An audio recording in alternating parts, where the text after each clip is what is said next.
Movement Rio Media presents A Few Good Physios with Dr. Eric Munoz and Dr. Leonidas Scantolides. You can't handle the truth. What is physical therapy? More research. True therapeutic effect. Join us each week as we discuss current trends in medicine, rehabilitation, and strength and conditioning. The answers are out there. All content is a collaboration between On Point Sports Care and Integrated PT Squared. A Few Good Physios is not medical advice and is used for educational purposes only. If you are having pain and/or health-related complaints, please seek out a licensed healthcare professional. Thank you for downloading. Enjoy.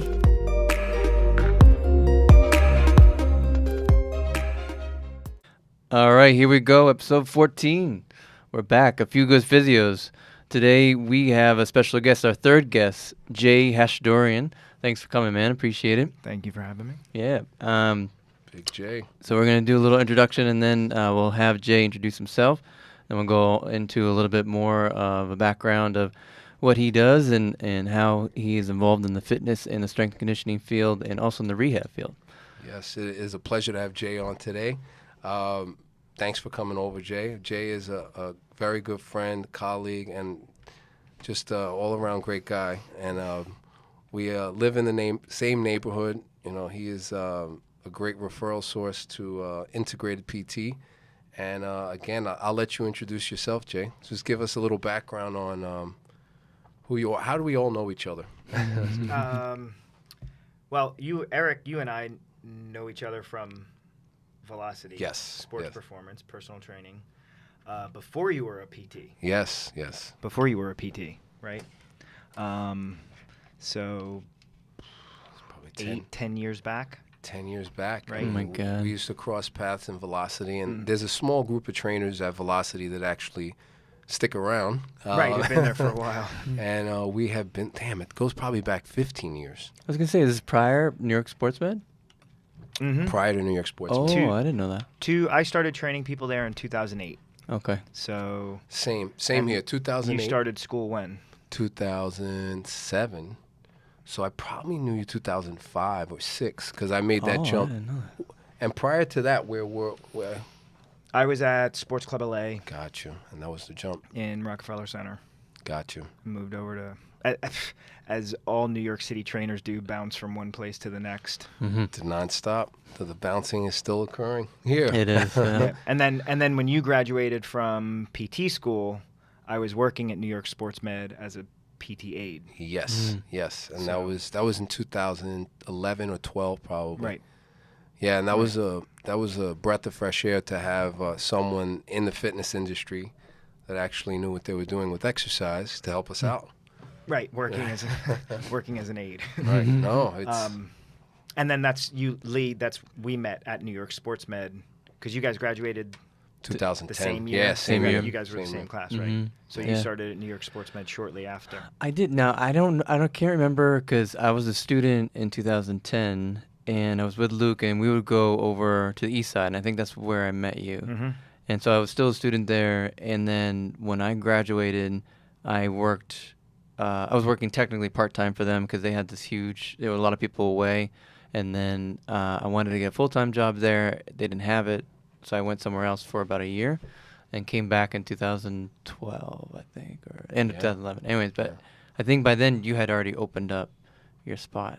So I own CrossFit Gantry in Long Island City, which Yes. is our neighborhood, Eric. Yes. So I opened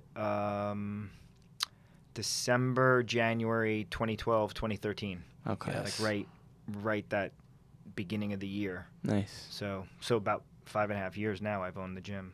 That's Wow. incredible. Congratulations. Yeah, man. man. Congrats. I have Thank seen. you. I've been witness to Jay's growth, which is pretty amazing, man. It's the first place he had was big, in my opinion, big enough, and the place he has now is a lot, probably three times at least, About 3 times. Anyhow, congrats on that. Thank you. And we'll take a step back and think of how did you get into fitness in general? I mean, when did the journey begin? So it's funny talking about social media, as you do. I just posted on my gym Instagram a photo. So I just passed 20 years in the fitness industry. Wow. Oh my God. Yeah. That's awesome. Which is like dating me a little. But I posted a picture of 20 years worth of certificates, Oh, I saw that. certifications Yeah. that I've taken. I think I picked 20 of them. There's more, but I think I picked 20 of them, one a year for the 20 years. That's incredible. So 1998, I started personal training. Wow.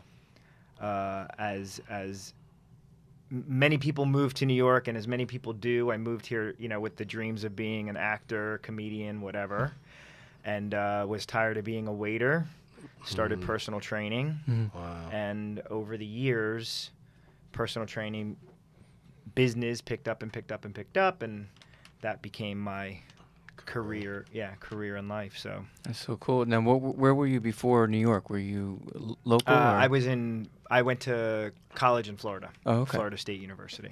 And you're originally from Florida? So, originally from here. From here? Originally from New York.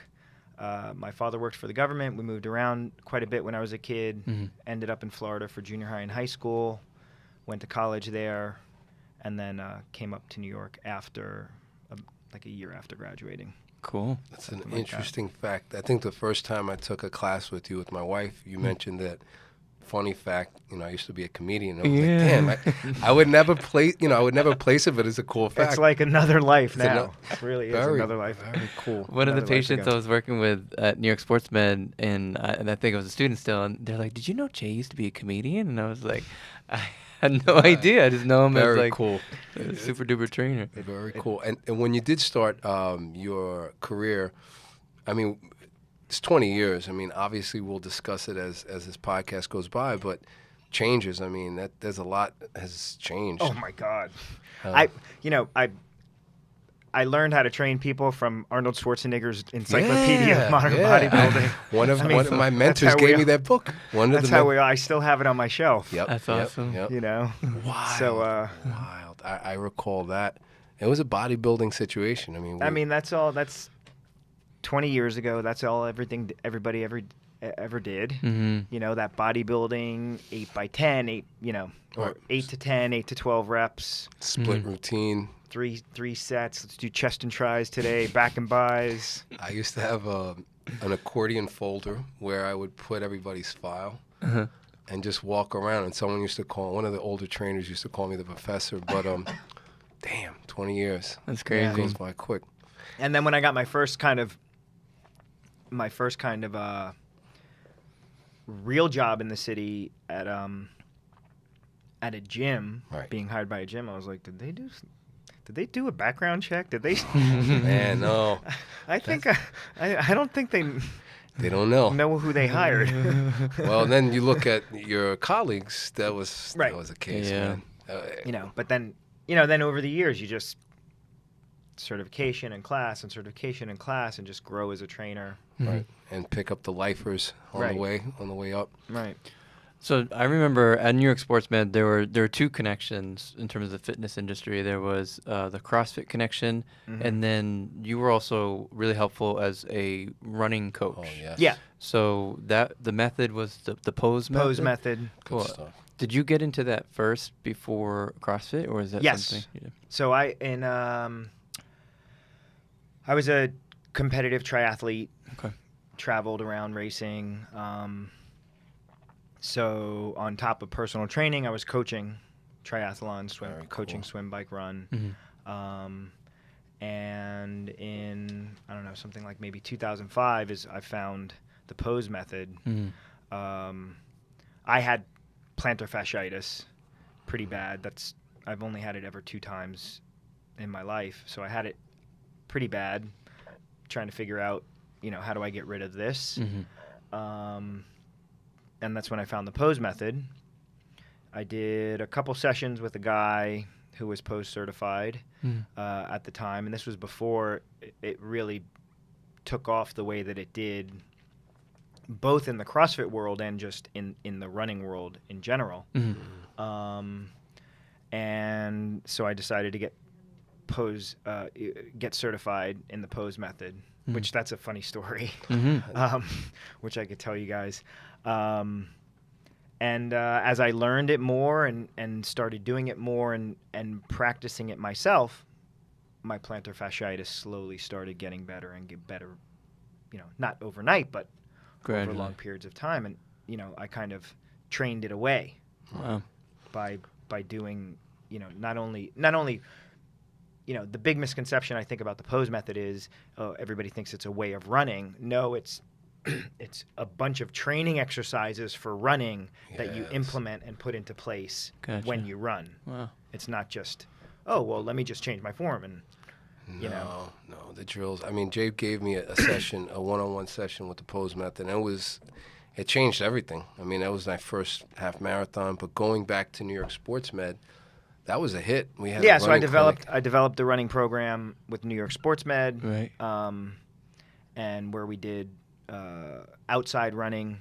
Oh, that's right. Yeah, Yeah. you guys used to go to the park. We would meet at the West Side location by Columbus Circle, do warm up drills in the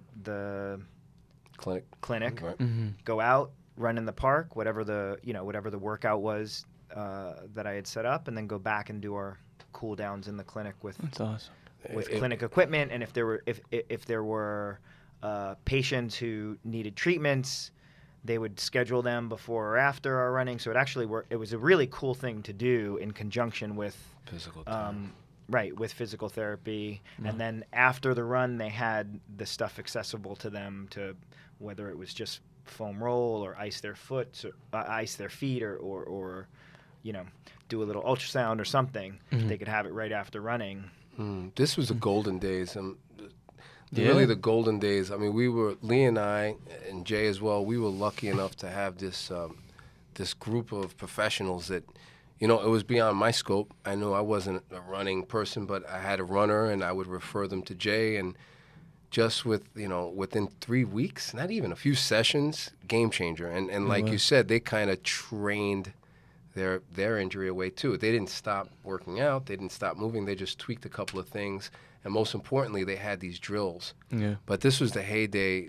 That was a precursor to a lot of stuff that came down the road that really was kind of marketed differently. But I would credit Jay. I don't want to go. That's a whole other story. But Jay was the innovator on that, which is cool. And you definitely apply that in your CrossFit at Gandry as well, right? Yeah, try to. Right. Definitely try to. I mean, for me at that time, to your point, it was great for me to be working with guys like you, people who I looked up to in terms of the education that you had, but then also you guys are turning to me saying, hey, we're not experts in running. Right. What can you do? And really we were able to be collaborative together. And the fact that you guys would put your patients in my hands and say, hey, we don't want to tell them not to run, so help them running. That was, for me, that was huge in terms of my progression as a coach, a trainer, to be working with people that trusted me to with their patients. This is something we pride ourselves with, but kind of knowing your limitations and also collaborating and knowing just getting that second, third, fourth opinion and collaborating, and being on the same page. I mean, you would think it happens more often, but as we've been around the city and talking to other clinicians, it doesn't happen, Whether it's clinician or in the fitness yeah. industry, it's like, sure, can I tell you the 3 or 4 things to do with your diet to help you? Yes. I'm not a nutritionist. I'm not a dietitian. Right. This is who to go to. Right. Exactly. I remember there was 1 or 2 times where I watched you work with a patient for running, and one of the first things you had them do, or at least these people that I saw you work with, was like a combination of like a high knee drill and then a butt kick drill with the heel. And so what changed my perspective on the whole method and even my own running drills is like I ran track in high school. I was a very amateur runner afterwards, whatever, ran like 3 miles here and there. And so It totally changed my perspective of butt kicks. So like butt kicks, usually you lock the knees kind of next to each other, and then you kind of kick back behind you. And then Jay was explaining to this person, it's like, no, that's not how you run. When you run, your knees go up, and that's how your heel hits your butt. Right. And so then I started doing this on my own. I was like, that changes everything. Right. And so everybody who I was doing it in front of, especially in jiu-jitsu class too, when we used to do like high knees and like butt kicks and stuff, or in Muay Thai, everyone's like, what are you doing? Like, I was like, that's the real way to do it. Yeah. No, it was the pose was a game changer because it tweaked posture, body mechanics, something that kind of I try to pass on to certain patients in terms of the leaning drills you had, and then linking that into the metronome with cadence. That time in New York Sports Med and the knowledge you passed on, that's helped a lot of people. Oh, yeah. That's helped a lot. It all starts with posture. It really does. Right. And It that all starts with posture. that whatever it is. I mean, whatever True. Posture it and position. is. And we talk about this a lot, or we at least mentioned it a couple of times. And there was our one of the master instructors at Henzo's. He's really well known, John Danaher. He had this one post all on posture, and it is talked about how it is the root to your ability to perform whatever you're trying to do. Anything. And it right now in our field, it's being a little bit.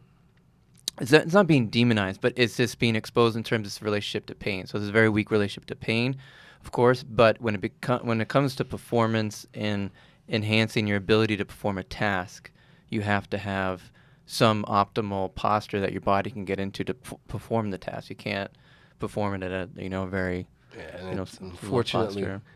Unfortunately, in jiu-jitsu, it's a tough lesson because if you don't have posture, you can't breathe, and you don't have base. But going back to running, I mean, that was something. Posture, it was a game changer because as Lee and I were discussing in the last podcast. Running is a skill, and it's not something you just put on shoes and go. Right. When you're 3. When you're 3, right.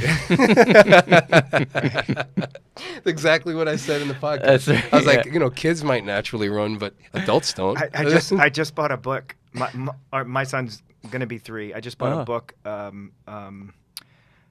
decathlon training. Oh, okay. And he's going to be an athlete. I said to my wife, I'm like, he's going to be a decathlete. She's like, you're crazy. What do you know about decathlon? Why? And I said, have you seen him run, throw, and jump? I mean, that's You decathlon. do it all. You gotta watch this kid, man. I believe it. He moves, and he's been moving like that since he was under 2. Wow. He has his That's little awesome. boy. He does cleans. The kid does jumps. He crawls. Jeez. And strong. That's He's awesome. solid. Now, it's pretty cool to see him in action. Can't wait till he's 6. Yeah. You gotta give him jiu-jitsu. Oh man. While he's still flexible. So running. We'll going back into. What was the impetus to start? Let's go back a bit. So, as an endurance athlete, how did you kind of transition out of that, out of endurance work, to CrossFit, or even you may have not made the jump to that? Might have been something different. But where did you go after you were competing? I mean, I, whatever you want to call it, retired from racing in like 2009, or and when I say retired, I mean I went from doing probably 11 or 12 races a season down to like 1 or 2 maybe. And so twofold, 2 things happened. Number one, with my own training, I didn't have 25 hours a week to train anymore for triathlon. Putting in all those hours on swim, bike, run. So I needed something new, something new to train or for myself. And I had a friend, another trainer from if you remember Dave Lipson. Yeah, he was a man. Yeah. This guy was knew his stuff, man. He commanded the room. He walked in, real super nice guy. Right. But the way he coached, I mean, he's a great coach. He was a CrossFit, so he was one of the early guys of CrossFit, early guys around CrossFit, and still is around. And I say, hey, that looks fun. That never seen that style of training before. I've done circuits with clients, but I've never, can I work out with you? So I started training with him a bit. Nice. And, as I got more and more into it and learned more and more about it, I decided to get CrossFit certified. Then I started using those training methodologies with my clients. And then it was just a shift of worlds, as I kind of like slowly weaned out of the endurance world. I wasn't racing as much. I wasn't, out among, I had a coaching business and had, coaching clients and coached people for, Ironman and Olympic distance triathlons and half marathons and marathons and everything. And, as I kind of got out of that world and got more and more into the CrossFit world, there was just a shift in the people who I was around. And after a while, I wasn't exposed to as many endurance athletes anymore. Obviously, I still had all of the knowledge that I had accumulated and everything. And so some people sought me out, but I wasn't, a triathlon coach necessarily anymore. Right. And, then I built up my CrossFit coaching, CrossFit business, became a coach at a CrossFit gym, and then decided to open my own. Very cool. Awesome. Very cool. And the whole thing that brought me to New York Sports Med was I was doing all the prerequisites to go to PT school. Oh. Right. So I spent 2 years doing all of because I went to college forever ago. Right. 2 years doing all the AMP and bio and chem and all of those, and was getting my hours at New York Sports Med. And then I had this opportunity either open the gym or apply to PT school. And I think you and I, Eric, sat down and talked. We did. By that point, that was like 2012. You had been working for a couple years. Right. And I think we sat down and talked, and I said, how's your experience as a PT versus when you were just a personal trainer? How, Yeah. Is it worth putting in the time and money into school? God, just. And not that you dissuaded me from it. No. But I had this opportunity. Eric said, don't do it. Don't do it. It's the worst thing ever. You'll lose your. It's funny we're talking about this because Lee sent me an Instagram post. Oh, did you read it? I read it. I gotta show it to Jay while you're saying an Instagram post on the investment of PT school and what people come out in terms of debt. Right. And what's your quote salary as a starting PT? Right. And I do recall having that convo with you and giving you pros and cons. It's pretty scary. That those stats are a little above and beyond what I thought. Yeah, it's but it's pretty crazy. I got to find the original study. And, yeah. Check the show notes on that. That's Check right. We're the gonna show have notes. to go. We'll get the research on the salaries. Whoa. Yeah, exactly. Look at that. Aren't you glad you made that decision, 45 buddy? years. Now it's like the average DPT. It's crazy. It's a mortgage. Will take 45 years to be debt free. Yeah, dead. I want to know what they like if they're including like credit card, school loans, everything. That like everything. But this is something going back. I do recall that conversation, and I remember telling him the pros and cons, and I definitely made a sacrifice in salary in cash money. Right. Gave up my personal training, half of my business going into graduate school, and then getting out of graduate school, the biggest sacrifice of time.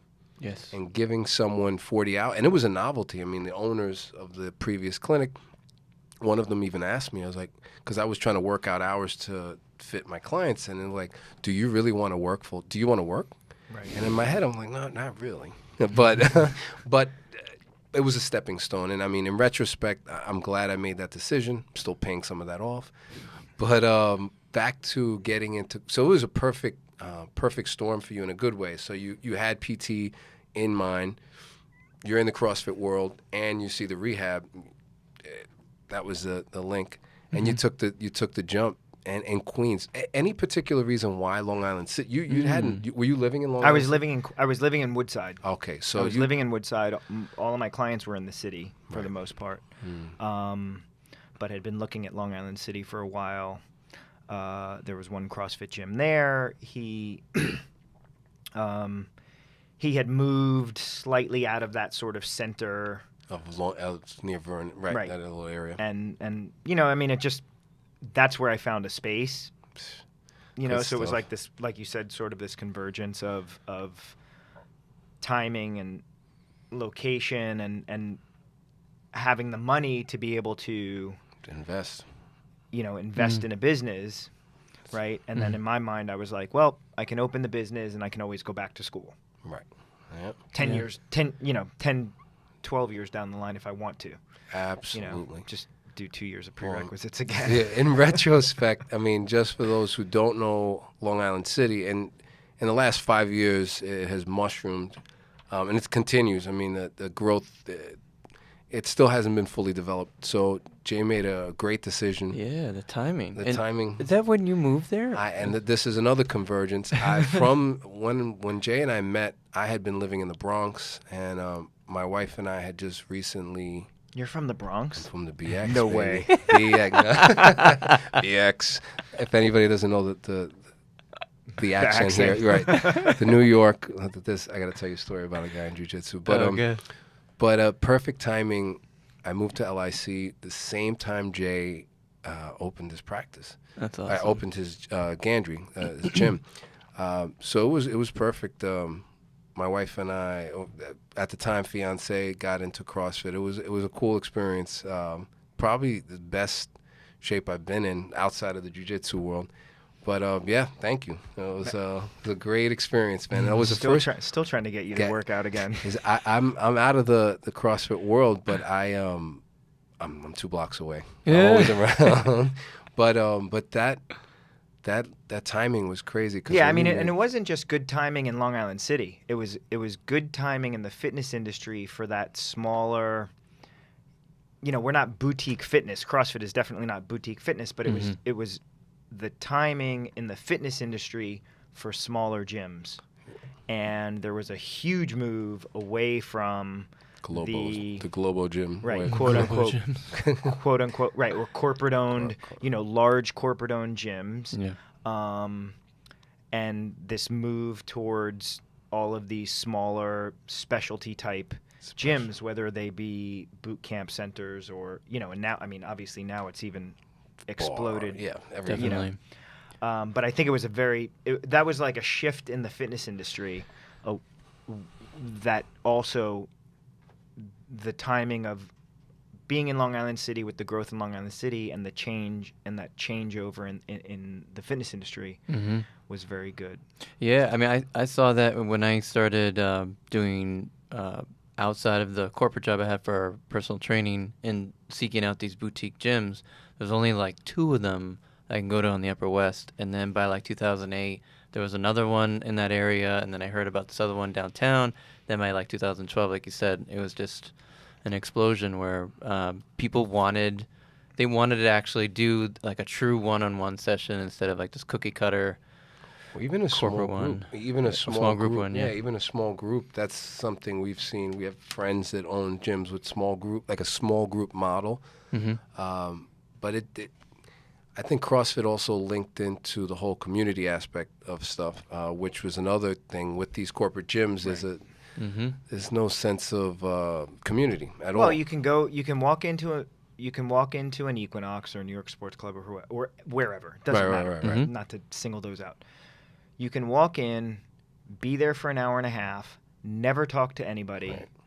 You do your time on the treadmill, you do your couple machines and curls and crunches, and walk out, and never, you don't have to make eye contact with anybody. You don't have to talk to anybody. And my theory is that with cell phones and computers and everybody creating all of these relationships on the phone, right, texting and all of that, there's a lack of human interaction.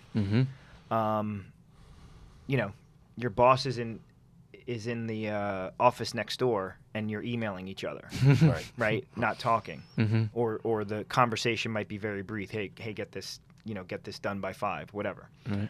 So I think that's why there was that sort of shift in that sort of smaller boutique gym, one-on-one connection, classes. You're with other people. You're, They're teaming up. like-minded people, sweating it out.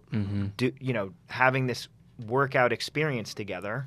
Right. And that's what they're missing from their everyday life. Yeah, it was like, speaking on my own experience with my wife, it was like a mission. You get there was a workout on the board. You'd partner up with certain people, same partners every day. And it's something, and an accountability factor. The fact that this other person might be coming to class, everybody, it's a pro and a con, I guess. Some people are, where were you? I'm like, I'm not here, buddy. Don't worry where I was. But I think some people enjoy that the community. Yeah. That's what it comes down to. And that's also one of the things that everybody made fun of about CrossFit in the beginning. Right. Oh, that's the cult. That's the this. It's Cult. Yeah, I wouldn't call it cult. but that's what that's you what know. 8 years ago, that's what 8 years ago. That's what everybody was saying about CrossFit. And they didn't think. I remember when we were with this guy on the West Side, when he created his own thing. He was mentioning something about.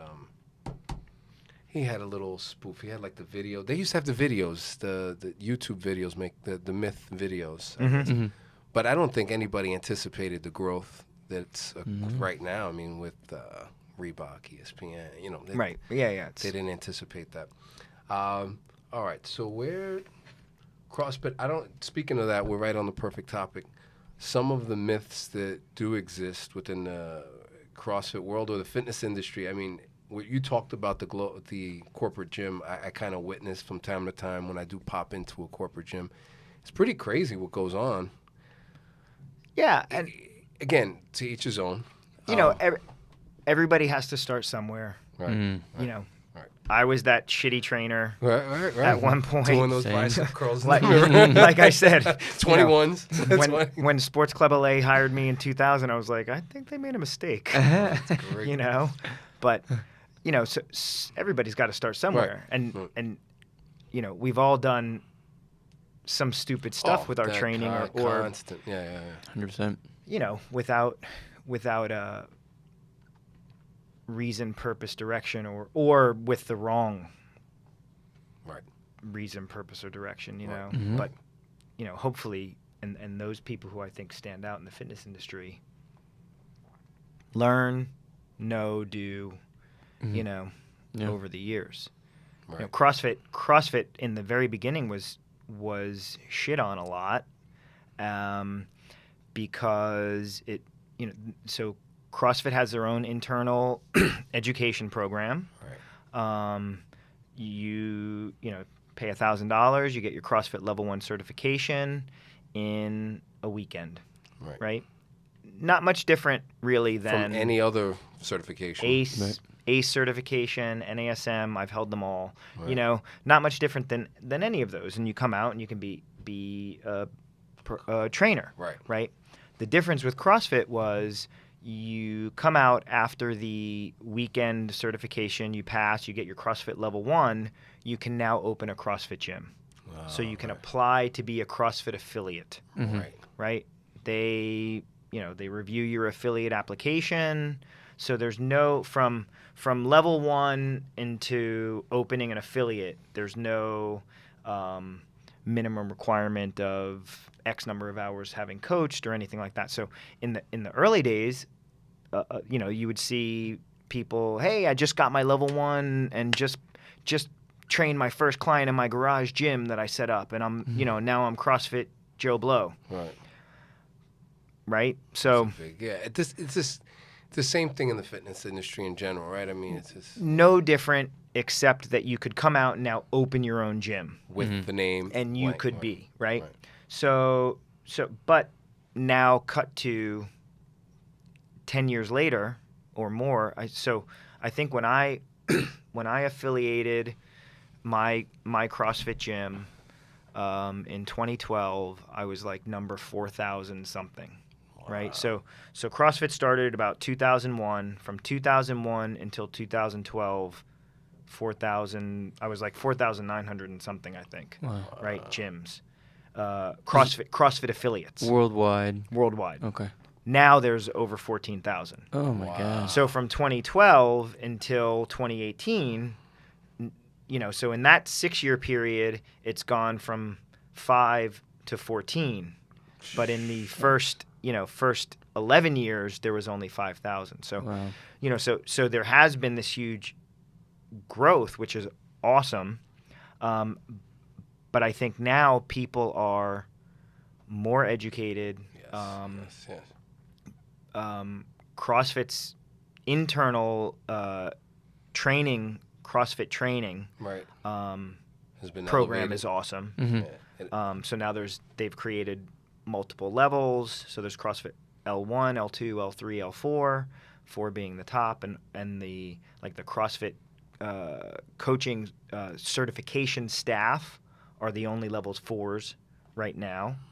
And then they have a massive amount and library of other certifications that they sponsor, online education, everything. So CrossFit as a company has really expanded their education modules and model to. I really, honestly, I think CrossFit now is probably putting out some of the best trainers in the fitness industry. Right. For those people who are taking advantage of The education that they have available. Sure. Right. Do they do they bring in other companies? For instance, I know that a lot of FRC is used in Gandry, as well as some close by, some other CrossFit gyms in the city. Do they kind of link in with other organizations, or they try to keep everything in-house? CrossFit?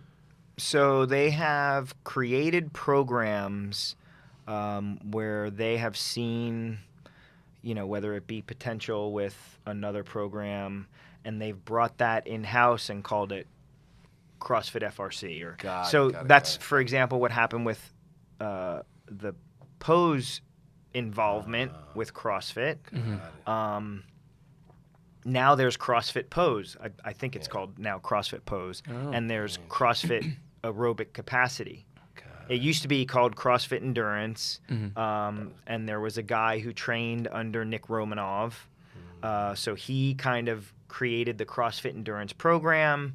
And with the blessing of CrossFit, he since went his own way and does something other now that's not his own endurance programming, that's not called CrossFit anymore. And then CrossFit now, rather than keeping the program CrossFit Endurance, they have something called CrossFit Aerobic Capacity, and they offer CrossFit Pose, which Nick Romanov teaches. Oh, wow. So they brought in the source. Yeah, who's a source, right? Yeah, that's very cool stuff. Yeah, it's interesting. Do you still have to be, is it only level 1 that you can open up your own place, or is it now, have they changed that? Or that's a good question. I think it's still you can open a place with level 1. Okay. But now and like any certification, you have to, they require continuing education. Whether it be just to maintain your level 1, you have to retake the level 1 workshop. Okay. Right. Which, so the advantage is if let's say you're just going to keep your level 1, 3 years later, whatever it is right now, I think I was one of the ones that was originally 5 years or grandfathered as 5 years. Now maybe it's only 2 or 3. But if they change the program or change the content, if you retake it, at least you're getting some new information from that. Gotcha. But with the higher certifications, like I'm a CrossFit level 3. So I have 50 hours of continuing ed that I have to accumulate in 2 years. Okay. So, which I have 36 of 50 by November. I'm hustling. You gotta take some classes, man. No, but I in my experience, initially with you, and then hearing clients that I've seen over the years, you could see how a lot of CrossFit instructors layer in their previous knowledge, like yourself, you know. And I think that, I mean, aside from CrossFit in the fitness industry, I think those who kind of excel are those who kind of take a lot of education, as you posted today. You have to. It's critical because it always, things change. You get bored. Clients get bored, and most importantly, I mean, it's evolving pretty quickly. Yeah. But And I notice I'm always the best after I've done a weekend something. Mm-hmm. You know, I come out, it's like I got this new information. I learned, I'm using it or practicing it on myself. I'm practicing it with clients or using them as guinea pigs as I'm figuring it out. Right. And it's whenever I notice that I'm getting stale with coaching or training, it's like, okay, it's time to take another. Definitely. Time to take a new seminar or pick up a new book. This is a great, Jay's mindset is very similar to Lee and I with physical therapy and fitness. I mean, Lee and I on our last podcast talked about kind of putting a pause on the physical therapy education because we recently took this ridiculously long board certification. So I'm looking to take more fitness-related stuff, whether it's FRC, lifting class, something different. But this definitely separates, not just the fit people in fitness industry, our colleagues within the rehab world. I mean, guys that are listening, guys and girls that are listening, ladies and gentlemen that are listening, take classes.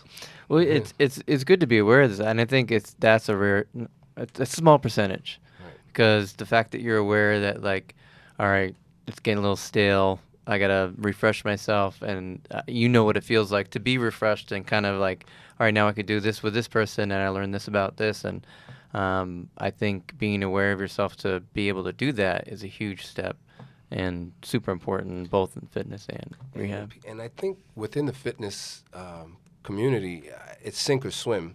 So if you're not as fresh as you used to be 5 years ago, you better believe there's 20 other people that will fill your shoes. Right. Yeah. Whereas I think in the rehab world, some people consider it, they have a career, they have a job, they have a doctoral degree, whatever that means. But they think that, that's it. They spent X amount of dollars and they learned from A, B, and C. And the truth is that, as Lee and I, have discussed on previous podcasts, that's not enough. And there's a lot of information out there, and I think it's really critical to kind of stay afloat with all the new material that's coming out. Exactly. Some of the stuff with CrossFit, and I get these questions from patients a lot. Well, first of all, they're like, what do you think of CrossFit? And I'll get two sides of it. Some people who are really into it and they ask my opinion on it, and then some people who have never done it before and they want to hear what I have to say. But I usually tell them the same thing. I think CrossFit is, from what I understand from it, it's like one of the most efficient ways to increase your strength, power, and your fitness overall. It's the prerequisites to do it. It just might take longer for the average person to get into these positions and things like that. But I still think it's, bar none, one of the most efficient ways to improve all these things. And that's what makes it so hard, is that you're kind of pushing the limits on all levels for people to get these movements down. So like cleans, snatches, squats, deadlifts, everything like that. Where you integrate those. Not all systems will integrate all movements together at some point in the program. So I thought that was interesting. And another, Yeah. The thing about CrossFit, and I say this to everyone, is everything is scalable and everything's modifiable, right? And the easiest scaling is load, right? You can do a snatch, you can do a clean with somebody with a broomstick, right? I have a 65-year-old woman who I train. Wow, that's great. Who I've trained for 13 years. I do CrossFit with her. Right. You might look at it and be like, that's not CrossFit. It's CrossFit. It's, what does she care about? She cares about going to her college reunions and, wearing a sleeveless something and her, friends saying, oh, your arms look great. What are you doing? Number one. And number two, she goes on her trips with her friends and can, go hiking, go walking, go sightseeing, whatever those are, and have energy and feel fit. And she comes back and says, oh, we hiked up Machu Picchu and my friends were huffing and puffing and I made it right up to the top, no problem. You know, Nice. Yeah. it's all relative to what she needs to do. Do we lift a lot? No. Right. You know, would the people who go to my CrossFit gym and take CrossFit classes look at what she does and say, oh yeah, she's doing CrossFit? Probably not. But it doesn't matter what they say, right? So what I say to everyone is everything is scalable and modifiable, right? It all depends on where you at now. And you have to start somewhere. Right. And I've had people say to me like, well, you know, I got to get in shape to start CrossFit. And it's like, no, that's like saying the housekeeper's coming, let me clean up first. No. No, it's true. And I think CrossFit has broken the model of the exercise and physiology textbooks, right? They pick an energy system to work, and you could either be one or the other. And I think CrossFit has dispelled a lot of, or even well, we try to train all energy systems, exactly. right? The whole concept of CrossFit is you're not training to be a specialist at any one thing. And in the beginning, in the early days, that, you know, the CrossFit line constantly varied functional fitness performed at high intensity, right? That constantly varied was picked on. Oh, what are they doing? What, you know, they do one thing this day and one day that day, and there's no reason. Well, no, there is a reason, and the variety is very purposeful and very selected. And one of the things that we're varying is load. We're varying movement. We're varying energy system. We're varying time and duration of the workout. And there's CrossFit workouts that are 3 minutes long and 45 minutes long, and that's the whole point. Right? See, this is the intelligent approach that I think Jay's bringing a wealth of knowledge, not just from CrossFit, but also his previous experience. And this is something that there should be a prerequisite, and not just in CrossFit. And this is just general in the fitness industry. This would probably minimize, well, I don't even want to say that, but minimize risk. But there's always going to be a risk. Is there yet a personal trainer license? Not license, but even like at the college, like a personal trainer degree? I think or there's exercise phys or Right, yeah, you can get your undergrad in like exercise physics kinesiology, but there is an institute. This is the only one I know of New York, I think. in Texas, the Cooper Institute. So one of my professors from kinesiology, he got me. I guess one of his colleagues created the Cooper Institute, and you can somehow go to these classes and come away with like, all right, now I'm a quote licensed or certified kickboxing instructor, and you start from like ground up, running, fitness, all that stuff. But this was a long time ago when I learned, so there might be another one by now. So what were you thinking of New York? I think there was one promoted here in the city probably like 10 or 15 years ago, like the Personal Training Institute, and there were I remember. some kind of college credit involved. But this kind of falls on the line of like for-profit colleges that are really not accredited. I'm not sure. But they should be at this point. I mean, with the popularity, I would love to know the stats on the fitness industry. The way you described them for CrossFit, although it's changing. I mean, CrossFit is still only like 4% or 5% of the fitness industry. Wow. And it's like a $5 billion or $6 billion industry, probably more. Correct. Right. So it's a small portion of what's out there. Crazy. Right. And I mean, here in the city, we have the novelty of variety, right? So we have everything from classes where you could hang off the ceiling, and they call that, I mean, look, now there's American Ninja Warrior ninja gyms around, around the world. Yeah, nuts. I mean, there's it's a really cool time in the fitness industry. That a friend of mine, his daughter's 12 years old. She goes not in New York, in Florida, but she goes to a rock climbing gym, and when we were 12, that didn't exist. No, definitely not. Right? Am I going to tell them, oh, that's wrong, she should be doing CrossFit? No, she's rock climbing. She loves it. It does what she needs to do. She needs to do. There's a bunch of different aspects of it, mental and physical, right? So there's rock climbing gyms. Look at Long Island City. Yeah. Look at our neighborhood alone, right? There's a rock climbing gym. There's my CrossFit gym. There's a boot camp gym.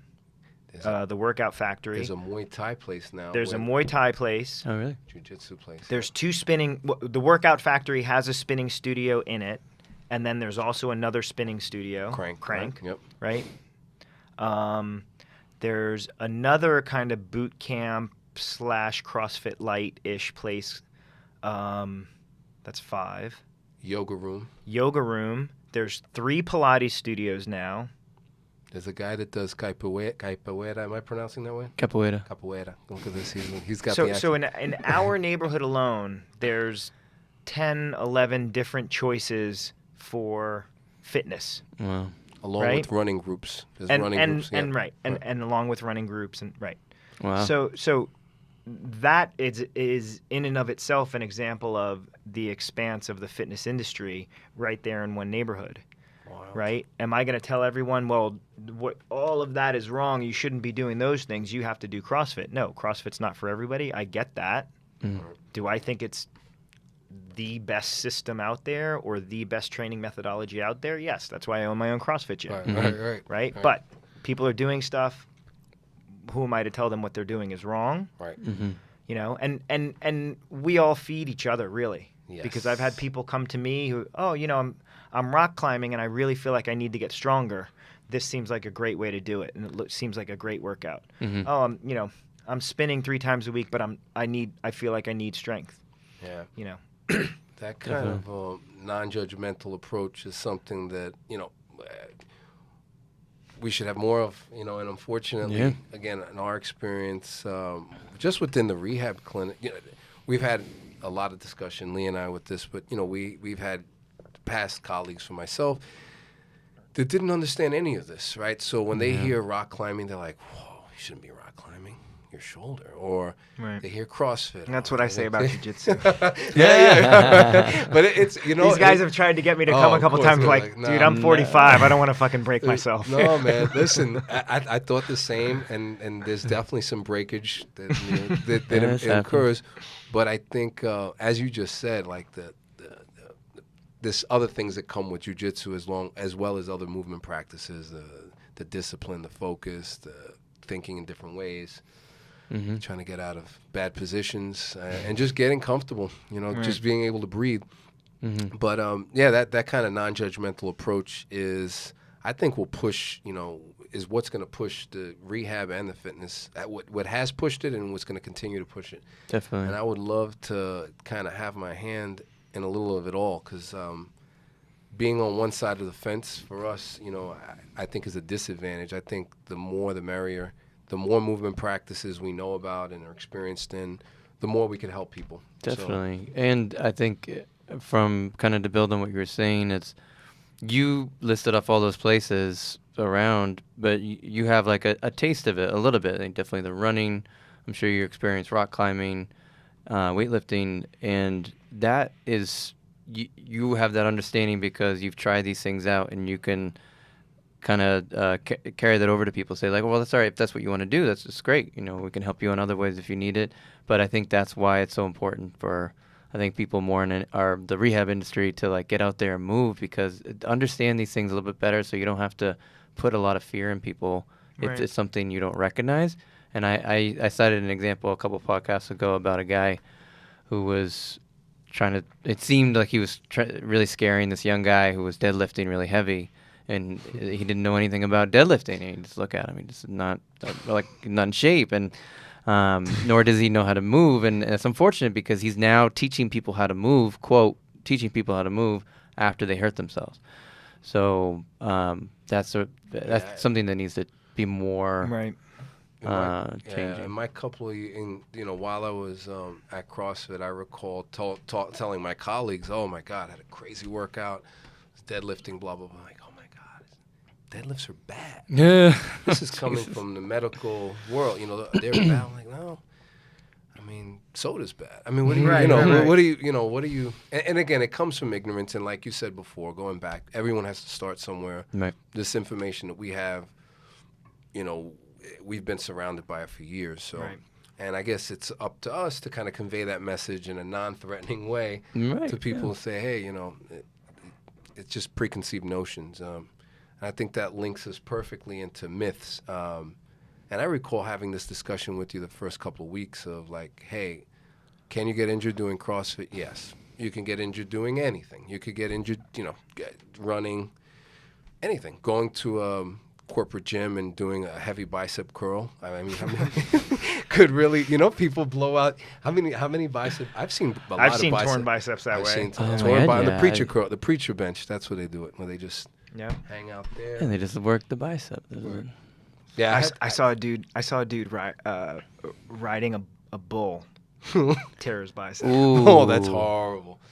That's That's I don't even awful. wanna It was see not that. it was like a training cow, Right, but right. still Yeah, like yeah. 1,500 pounds. But the dude's arms were huge, and he had such a grip, and you're not gonna popped beat right him. You're not gonna beat a bull. No, you're not No. gonna beat a And you bull. just saw him go thunk. Ah, He couldn't bend his arm. that's terrible. It's watching people move. And Well, that video that was circulating on social media like crazy. I don't know if you saw it. It was someone took actually they set up their phone to record themselves. Looked like they were going to do a sprint, but they're at the gym, and the camera was facing their calves. They did like 2 jumps and it was all in slow motion, and she landed on the second jump and her Achilles snapped. So I can't watch that shit. Yeah. That's one of my worst fears. I just had a member email me today saying about I that? have to put my membership, on hold. I ruptured my Achilles. And I might have to have surgery. I'm going in for an MRI. Did that happen at the gym? This is my first, yeah, of course. of course I'm concerned for him. Right. And but is there anything I can do for you? How did that happen? I was at a work function and we were playing dodgeball. Speaking of Globo Gym, I mean, right. But like it happens doing anything. Yeah. People ask me to play softball all the time. I'm like, no way. I'm not gonna do I'm that. staying away from this. You know how many people I know have popped a hamstring playing softball with their office league? I know true. a guy tore his tricep putting something in his trunk. yeah, I have a guy who tore his bicep putting something in his trunk. Just simple stuff. That's So- crazy. His name was Barry Bonds. He did each tendon. So guys, don't outside of working out, do not leave your house. Do not work. Oh man. But So- yeah, I mean, you can hurt yourself doing Anything. I raced mountain bikes. Oh. You know how much I hurt myself?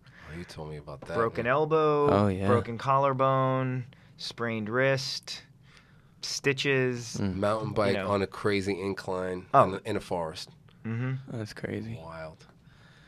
So yeah, I mean, injuries will happen anyway. Yeah, not injuries just- happen no matter what it is. What's the running statistic? Oh my God. 75%, maybe it's more. 75% of runners are running with some active injury, right? Whether it be a stress fracture or overuse injury or, It patellofemoral syndrome, whatever. Are they stopping running?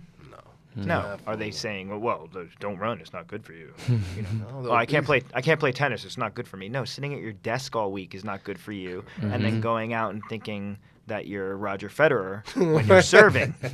Right. That's what's not good for you. Tennis is Exactly. fine. Just play tennis within the realm of what you're capable of doing, which is not, Yeah, know thyself. And I think what you just said, that transition, when we often working with patients, they ask, I don't understand why is this happening. I'm like, well, you X amount of time in the day you're sitting down, and then in the evening you're deciding to go for a 6-mile run. There has to be you have to transition, and that transition leads into warming up, mobility, and really just focusing on specific things that you may need to get on a track or play some tennis. Right. But, Getting stronger. Yeah, and getting into Were you at the clinic when I think Krista Simon had a patient? Am I allowed to talk about patients? But as long as yeah, you don't know via names. HIPAA. Yeah, no yeah, names. No names. A guy who ruptured his Achilles, and she was talking, how the MRI report said something like appearance of blunt force trauma. Oh, I think I was there. I think I heard was- this Right. one. And he had run And like I think it was like a minimal shoe situation.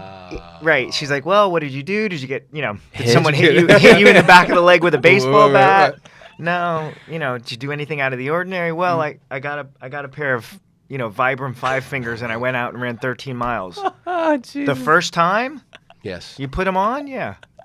We just had this discussion. Yeah, this was We the last just had one. this discussion. Yeah, that is blunt force trauma there. Yeah, Right. it is. Oh, my God. We've heard some. I've heard some crazy stories. When people, I mean, you really got to know yourself. Our suggestion of kind of getting well versed in different movement practices, you have to know the body does have certain limits. The body is amazing at adapting, but you got to know where you are before literally jumping into things. Yeah. But then back to that posture and position, right? What are you doing all day? Right, you're just not strengthening the good posture and the strong posture. Another thing that comes up a lot within the rehab world and in fitness is, the previous exercise history or previous collegiate, and they say, well, I used to be able to do blank. How long ago was that? That was about 20 years. 15, it's like, wow, so what have you done? Right. Well, I took some time off and... Cheeseburgers. Right, and just why are we, I don't It's like my understand. dad. Oh yeah, I was a butcher. If he tried to cut some meat now, he'd probably cut his hand off. It's quick, but we have that wiring that we kind of forget unfortunately, age and life remind us often of our of both, right? Of that, and I mean, I could speak on it myself, but yeah, that's what. It's interesting because there's this convergence of the time you don't spend working out, talking in generalities, Right. and then you getting older, the tissues don't heal over as quick as they used to do in the 20s or even in the teenage years, and then you don't think there's anything wrong with jumping back in after 10 years, but then now you're faced with multiple things. You're faced with the non-activity for however many years, and you're faced with the age factor, and so then you can get easily swayed, persuaded to saying or if someone tells you, well, that's just an age thing. Well, it's not just an age thing. It's the fact that you had the no activity for this amount of time, and it's going to take you longer to get back to where you were, but you could still get there. So the performance aspect of it too. But And there's neurological pathways and all of that. Yeah, your body shut it off. shut it off. Definitely Okay, shut it. you're not going to do it. That's fine. I don't need to Right. waste resources, energy trying to, activate that. Well, it goes back to what you were saying, though. I mean, whether you're 3 years old or you're 93, everything is scalable. And, our recommendations is movement, at any time. There's very little reasons not to move. I mean, outside of serious illness, some kind of injury. And that's, when I was working with you guys, and I mean, still, we work together, Eric, and we have clients/patients who we refer back and forth. One of the things I loved was that, don't shut it down. Don't shut it down. Right? Yeah. Don't shut you're going to keep doing what you're doing. Here's how you can do it safely, and this is our approach to get you healthy while you're still doing what you want to do. Yeah, Right? this is one of the. I mean, I remember during my first job, I was interviewed, and they said, our guy C, I'll say C. He asked me a question on my interview: who's a tougher client to work with? Oh, I remember a this. person that hasn't moved, and you have to motivate them, or an athlete that you need to tell not to move. And I was like, I know this one. It's the athlete. And going back into a specific population, working with CrossFit athletes and members, they're wired, the general mindset, they're wired, they love movement. They love working out. And I think it's a hindrance if you shut everything down. If, let's say their elbow hurts, well, let's work around that elbow. Your legs work, your other arm works, your hip, your back, everything else works. Let's just let's find a solution to keep you moving, and I think the body responds better that way. There's not many things. Again, serious illness, an infection, a fever, different story. Right.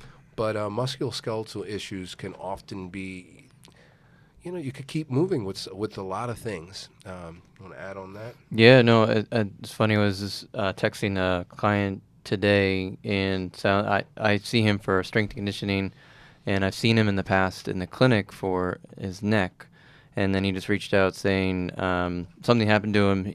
I'd have to miss him this week, but he had like all of a sudden a back pain come up, and he described it a little bit in the text, and he was asking for what to do, and the first thing I wrote was like, it depends. I'd have to see you, examine you, to give the exact recommendations, but here's in general, movement is better, because he was saying, is movement better or bed rest better? And I was like, wow, this is like back pain 101. Right. Movement's always going to be better. Just try these general things first, and then go from there.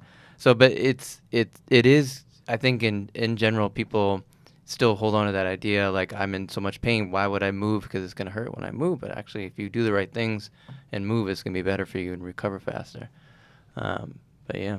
Right. One of the things that you in terms of the CrossFit myths is that this myth of it's going to make you big. That's insane. Yeah. I was going to cite, are you familiar with my sister Artemis? Have you ever seen her either on social media or ever mentioned it? So my sister Artemis Scantolides, she is really well known in the kettlebell world, but she also does these courses, and it's Not Afraid to Lift, and it's basically for women strength training. And one of the big topics that she talks about, she always... I'll have to have her do a seminar at the gym. That'd be awesome. She would love it. Last time she was in New York, she went to Drive 495. Oh, yeah. And it was really successful. But yeah, so she's huge on this. So she actually was working with a psychologist for a while and trying to hash out systems on how to get people more comfortable with just getting into the gym first, so they can do more strength training and all these stats to back it up. But it was interesting that you wrote this to Eric, because like this is something I think is very common, but it's definitely a myth, and I would think even more for the females doing weightlifting, because how hard it is to, quote, put on muscle mass versus guys. Testosterone, GH. Mm-hmm. And I mean, this goes back to pre-CrossFit, where you would work with female clients. Oh, like, always. Yeah, wait a minute. I want to do high reps. I want to do lightweight. I want to do a toning workout. A tone. I want to get the smaller muscles, like Tracy Anderson. No, what is it? The lean? I had to mention it.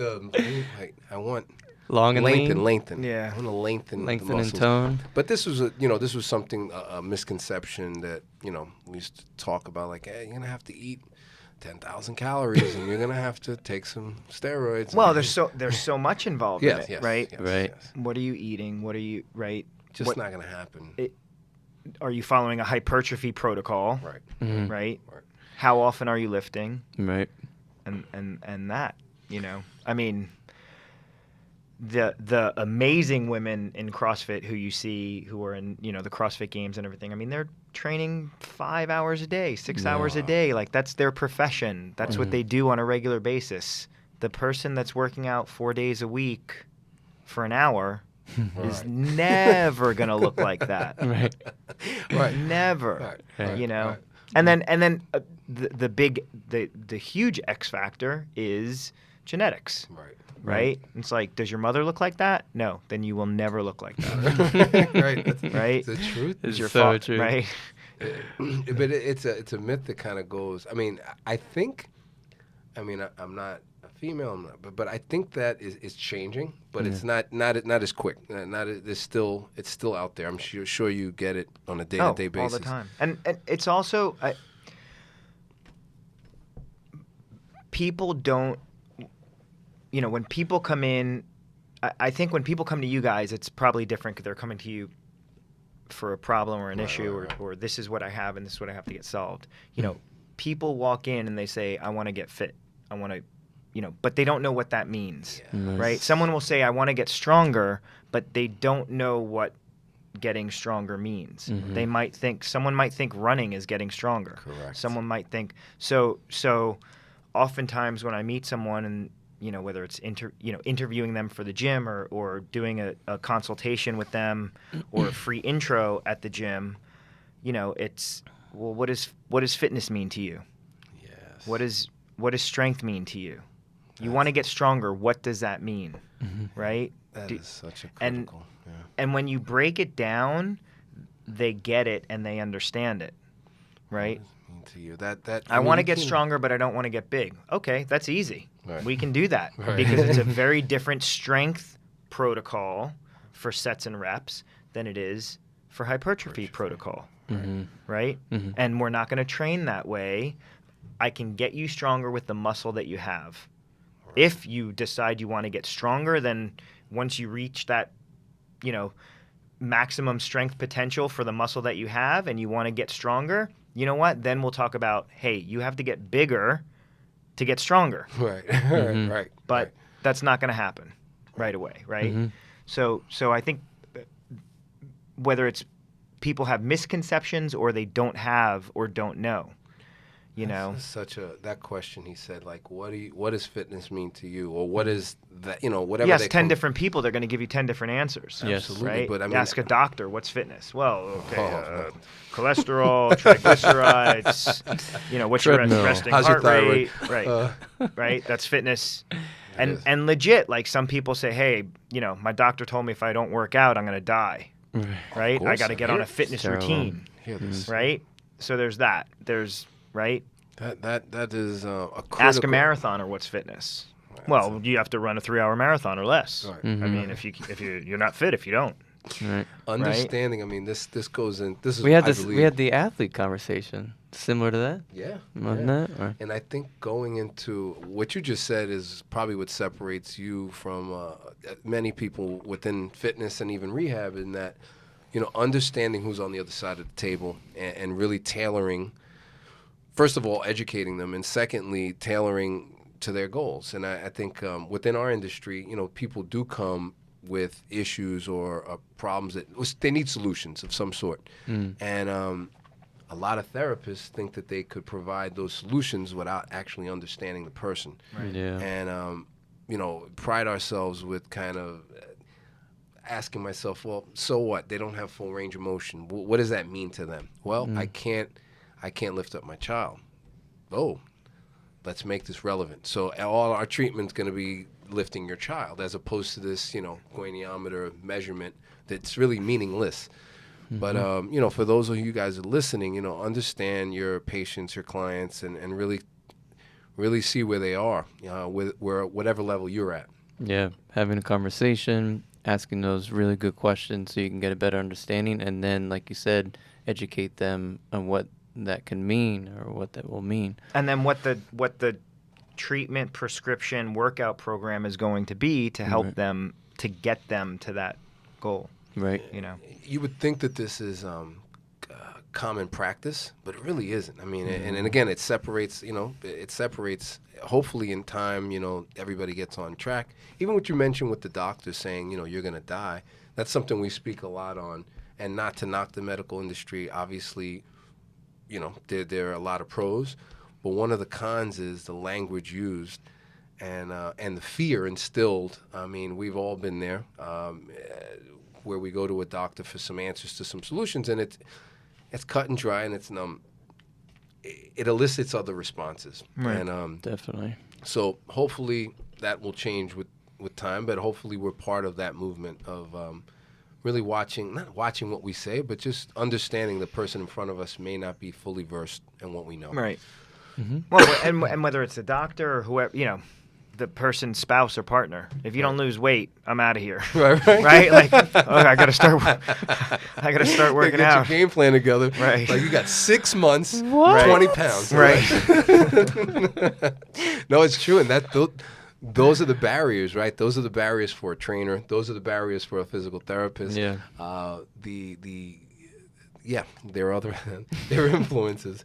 It's crazy. Have you I've heard guys, that. I have a question. Have you guys Yeah. worked with any, and not that you have to say the name, but have you worked with any elite or high-level athletes Yes. Yes. come in for treatment Yes. that you have a timeline to, you got to get them back on the court, back on the field? Yes. How do you approach that differently than, the weekend warrior or the average person? I mean, it's tough. I mean, I would say 90% of the time, none of the people I'm thinking of, I'm not the primary, nor am I the only one that's working with them. Mm-hmm. So then they're You're getting part of a team of Yes. care. Yeah, and they're getting different information. Even if we communicate on what we're doing, they're gonna go to their more trusted, higher level person in their team for the ultimate thing. But yeah, usually I do the best that I can, and I have to listen to what they say to me because I want to know. I'm trying to gather what they're already understanding about what's happening to them, and then what the timeline could be, and then I gather all the medical information too, so that I can give them, all right, statistically, this will be working best for you, whatever it is. So that's the only. It's a little bit more of a rush if they do have to get back on a certain timeline, but otherwise, try to do the same thing I would normally do. I would, same thing. I mean, that same would go, but the biggest part is understanding the politics of their team, and not necessarily the team they're playing on, but their team of providers. Right. Whether who is the head honcho, who's kind of running the show. Is it a doctor? Is it a coach? And then that timeline. I mean, similar to speaking with CrossFit athletes. I mean, this population. I'm thinking of a couple of people in particular. There's a season. It's very specific. You don't want to give false hope. The red flags are red flags, and you're always thinking of those in your mind. Some of those expressed, some of them not expressed. If you don't see them, why even bring it up? It's not even there. Regular population, you'd be a little more prudent. This is a different pop. But I think really understanding the whole, who is the main influencer of this athlete, because you might just be kind of like an afterthought. And if that's the case, which has been, I mean, in my experience, no disrespect to myself, but they had other primary influencers. Yeah, I think the one thing that I'm thinking of, one situation in particular, I won't be able to go into too much detail, but I was a student and I was with my clinical instructor, professional so-and-so came in, and we saw them for like 2 or 3 weeks, and I was lucky enough to do exercise with them the entire time. And something had come up during this assessment, and something very simple. So my instructor communicated back in another state with the head. He was a head and athletic trainer, and my instructor was very good at communicating with people, and that head person did not listen to anything that was said, and it was pretty serious. It was almost like they're showing signs of, like, if they go back onto play, they could have a higher likelihood of getting injured with something new versus they just had surgery on doing this, whatever. So I was like, and my instructor told me that this is apparently very common to have happen if it's something like where it's a different state, different profession. And also we looked up this individual. He was like Hall of Fame, everything. Not the athlete, but the person. ATC, yeah. So it was tough, and I was like, wow, is this? Because you could see the basic. It was such like a simple, basic thing that they could change. Very simple assessment. Right. And the athlete, it was communicated to him, and the athlete was like, "Well, no one's ever told me this, and like this is something I need to look out for." So I'm like, "Yeah." It's a tricky population because they can be very they could be compliant, but they kind of like they require a lot of I don't want to say babysitting, but hand-holding. Yeah, a lot of hand-holding because that's what they're used to being told what to do. And I remember that. I'll never forget that while my instructor was on the phone, I was supposed to be doing exercise, but I was trying to like communicate with the instructor because I wanted to know what to do next. He was literally just standing on the floor with his hands in front of him, just waiting for me and looking at me, basically like, what are we going to do next? I'm not doing anything until you tell me. And I'm like, wow. I was like, this is... They train, man. They train. Yeah. Right. It's fun, man. New York, I think the population of people we work with, we've been really lucky. Everything from pro athletes to performers to grandmas to artists to students. I mean, it's we're really lucky. And I mean, in the fitness industry, same thing. You get a kaleidoscope of characters. Right. Literally. Definitely. Cool stuff. Can I ask you the 5 questions? We're kind of winding down. Yes. Yeah, absolutely. All right. So some of these, are you familiar with Inside the Actor Studio with James Lipton? Yes, So of course. I was, we were. I think I was inspired by doing this. He has 10 questions. I'm not gonna ask you 10 questions. I try to keep it as basic as I can. All right, first one. What's your favorite anatomical term? That's a good one. I wouldn't even. Derogatory or not? Anything you want. This is all you. We label explicit. Yeah, we so labeled It's already. labeled explicit. Yeah. Favorite anatomical term, dickhead, That was great. which could double as. All right. So question number 2: what athlete inspires you most?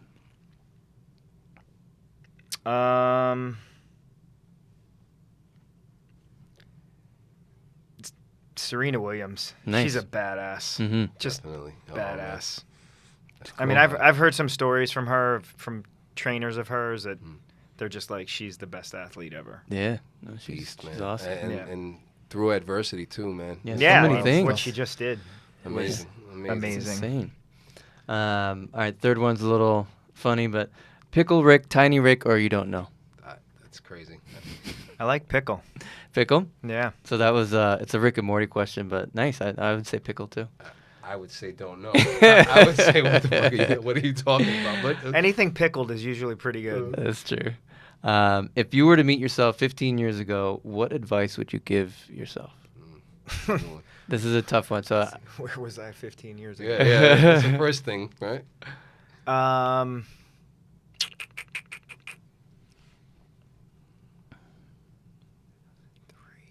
2003. Mm. Don't give up. don't give up. Don't give up. Nice. Because yeah, Yeah, you know, in my more recent life, the things that I've had success at, whether it be relationship or business or whatever, it came from not giving into the fear and not giving up and just love it. following Nice. through and doing Love it. it. Love it. Yeah, man. Very cool. And finally, what athletic achievement you're most proud of? Or what's the athletic achievement you're most proud of? That's a good one.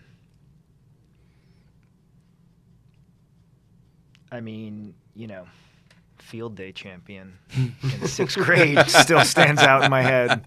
On the podium with But, that. yeah, with the ribbon. No, I mean, probably more recently, just given where I'm at right now, and sort of my end of my racing career and starting the CrossFit, but with triathlon, I raced in a off-road series called the Xterra. I heard of that. Yeah. Xterra off-road triathlon series. So Whoa. made it to the amateur world championships a couple years in a row. Wow. Very cool. Dude. I was like racing, in Hawaii. So racing amateur elite, Very cool. or elite amateur, whatever. And so I think that probably, Nice. and that was at like the peak of, at that time, and the peak of my athletic, and then I've gone on and done other things with CrossFit and competed in CrossFit as an older athlete, masters athlete, but at that time I was kind of still like that close to going pro. Wow. Very cool. And almost did it. That's awesome. Very cool. Well, I don't know if you want to get into the shoulder thing. We hold It's up to on you. that. That's up. I mean, I'm having surgery next week. There we go. So we have a interesting situation where Jay is going in for surgery in a week from now, and I'll let him discuss that. But we may do a follow-up post-surgery podcast just to get a real life experience. But I'll let you talk of what's going to happen next week. So I had my right shoulder done 3 years ago. I had a 90% tear of my supraspinatus with muscle atrophy. So I had the surgery October 2015. So now I have a full tear on my left side, so 100% tear, but no muscle atrophy. So the doctor was like, "Listen, let's get in and repair it as fast as possible." So I'm hoping it'll be a little bit better recovery than than the right side. I mean, I had a very good recovery on the right side. I was going to say, I mean, looking at Jay post-operatively days after, he was doing really well. So well that we had to, like, just chill. I remember wait, you're doing well, but let's protect this thing. But he had a great recovery. And I had a kind of, talking about a team, I worked with Eric, and I had another PT who I'll give a shout out to. Yeah, give it to him. Joe Chacon from Columbia Sports Medicine. Nice. He's at the 51st Street offices, Columbia Doctors. So he was great. So I saw Joe twice a week and Eric once a week. Which one, so one was a little more clinical, and then one was with Eric. Was a little more sport related, I guess. Yeah, more manual. And more manual stuff. We didn't have. We were doing it at my gym, so we didn't have all of the treatment and toy stuff. But I would do my icing at home. So, I mean, I attacked the recovery pretty aggressively. And I was having a conversation with somebody yesterday, and they said, "Oh, how long do you think what's the recovery like?" And it all depends on what do you consider to be recovered, right? Where 2 months later, I was probably doing things that 90% of the people can't do. So by all intents and purposes, by the general population, I would have been 100% recovered, but I didn't consider myself fully recovered until probably 7-8 months later, meaning doing the things that I wanted to do with CrossFit, with training, with weightlifting. I lost some strength, sure, but able to do things that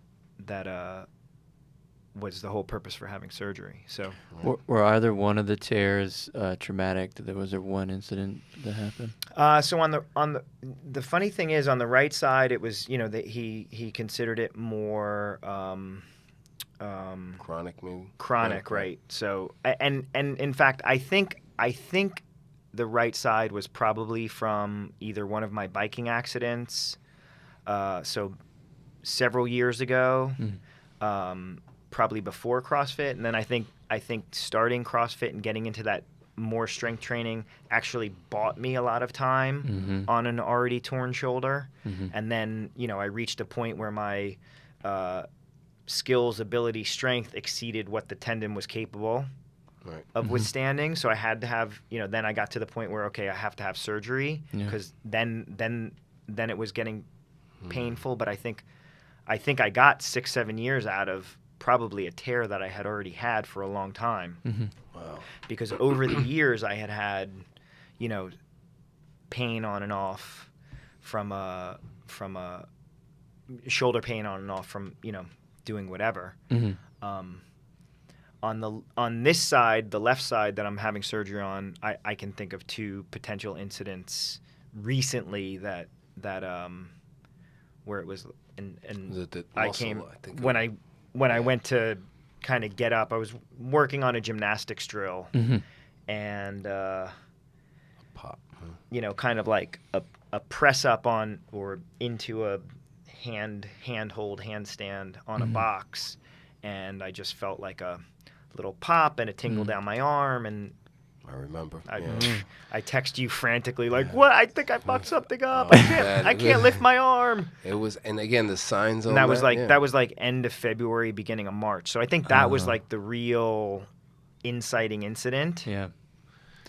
It's interesting, the atrophy part. So it was the guy's theory on the right side, atrophy B, and that's how he was kind of cued in that it might be more chronic. Right. On the left, he had no atrophy, so a little bit more acute. And I think tendinot, and there was definitely some tendinose.